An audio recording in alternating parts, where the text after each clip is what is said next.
ఒకరోజు దేవుడు అబ్రహాం గారింటికి భోజనానికి వచ్చాడు. భోజనానికి వస్తే అబ్రహాం అసలే దేవుడు అంటే చాలా ప్రేమ. భోజనానికి వస్తే మామూలుగా చేసి పెట్టలేదు, వంటలన్నీ చక్కగా బాగా చేసి పెట్టి భార్య శారమ్మతో చెప్పి చాలా రుచికరమైన ఆహారాన్ని సిద్ధపరిచాడు. ఆయన తిన్న ఆహారం మంచిగా దేవుడు భోజనం చేశాడు, సంతృప్తిగా భోజనం చేశాడు, కమ్మగా తిన్నాడు.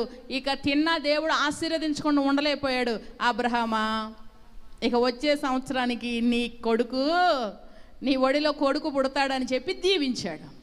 కొంతమంది భోజనం బాగా తిని తేపుతారు తప్పితే ఆశీర్వచనం ఒకటి కూడా చెప్పాలి, ఆశీర్వచనం ఒకటి కూడా పైగా పెట్టిన వాళ్ళకి ఇంకా 33 వంకలు అట్లా ఉండారు, ఇట్లా ఉండారు, అది తక్కువైంది, ఇది తక్కువైంది. అసలు నీ కోసం కష్టపడి చేయటమే చాలా ఎక్కువ, మళ్ళీ దానికి ఎన్ని వంకలు పెడతారు?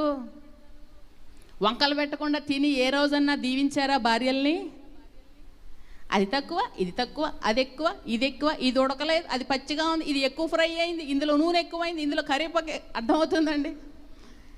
దీవించాలి. కడుపు నిండా దేవుడు నీకు ఆహారం పెడుతున్నాడే, వండి పెట్టిన వారిని ఏం చేయాలి? దీవించాలి వారిని.